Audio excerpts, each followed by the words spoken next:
Kottayam Gandhinagar government nursing കോളേജിലെ മനുഷ്യ മനസാക്ഷിയെ ഞെട്ടിപ്പിക്കുന്ന റാഗിങ്ങിന്റെ ക്രൂര ദൃശ്യങ്ങൾ പുറത്ത്. ഹോസ്റ്റലിൽ ജൂനിയർ വിദ്യാർത്ഥിയുടെ കൈയും കാലും കെട്ടിയിട്ട് കോമ്പസ് കൊണ്ട് ശരീരത്തിൽ കുത്തി മുറിവുകളിൽ ലോഷൻ ഒഴിക്കുന്നതാണ് ദൃശ്യങ്ങളിൽ. കൂടുതൽ പരാതിക്കാരുണ്ടോ എന്ന് പരിശോധിക്കുമെന്ന് ജില്ലാ പോലീസ് മേധാവി വ്യക്തമാക്കി. സംഭവത്തിൽ വീഴ്ചയുണ്ടായിട്ടില്ലെന്ന് കോളേജ് അധികൃതർ ആവർത്തിക്കുന്നു.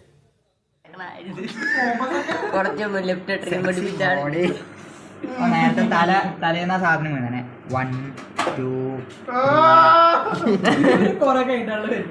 ഹോസ്റ്റൽ മുറിയിലെ കട്ടിലിൽ കൈയും കാലും കെട്ടിയിട്ട് കോമ്പസ് കൊണ്ട് ശരീരത്തിൽ കുത്തി 1 2 3 എന്നിങ്ങനെ എണ്ണം പറഞ്ഞ് നിരവധി തവണ കുത്തി പരിക്കേൽപ്പിച്ചു.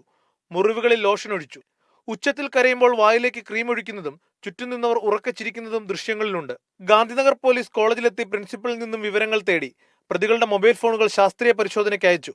കോളേജ് അധികൃതരുടെ ഭാഗത്തുനിന്ന് എന്തെങ്കിലും വീഴ്ചകൾ വന്നിട്ടുണ്ടോ, വാർഡന്റെ ഭാഗത്തുനിന്ന് എന്തെങ്കിലും വീഴ്ചകൾ വന്നിട്ടുണ്ടോ, ആ രീതിയിലുള്ള അന്വേഷണം കൂടെ കൃത്യമായിട്ട് നടത്തും. പിന്നീട് ഈ വീഡിയോ ദൃശ്യം ഏത് മൊബൈൽ ഫോണിലാണ് പകർത്തിയത്, അതിൻ്റെ ഒറിജിൻ, ആ രീതിയിലുള്ള ശാസ്ത്രീയമായിട്ടുള്ള പരിശോധനകൾ നടത്തും.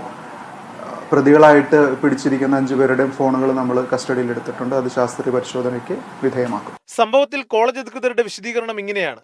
3 മാസമായിരുന്നു കുട്ടികൾ പറയുന്നത്. നമ്മൾ ഇവിടുന്ന് ആൻറ്റി റാഗിങ് സെല്ലുണ്ട്, അതുപോലെ ടീച്ചേഴ്സിനെ പോസ്റ്റ് ചെയ്തിട്ടുണ്ട്. അതിനെല്ലാം ഒരു 3 മാസക്കാലം കുട്ടികളെ കണ്ട് സംസാരിച്ച് അതിൻ്റെ റിപ്പോർട്ട് എഴുതാൻ.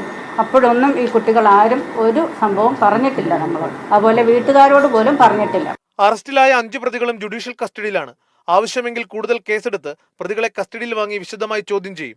കഴിഞ്ഞ 3 മാസം ഹോസ്റ്റൽ കേന്ദ്രീകരിച്ച് നടന്ന അതിക്രൂരമായ റാഗിംഗ് അറിഞ്ഞില്ല എന്ന കോളേജ് അധികൃതരുടെ വിശദീകരണം പോലീസ് വിശ്വാസത്തിലെടുക്കുന്നില്ല. ഇക്കാര്യങ്ങളടക്കം അന്വേഷിക്കുമെന്ന് പോലീസ് വ്യക്തമാക്കുന്നു. കോട്ടയത്തു നിന്നും ജോസി ബാബു, മീഡിയ 1.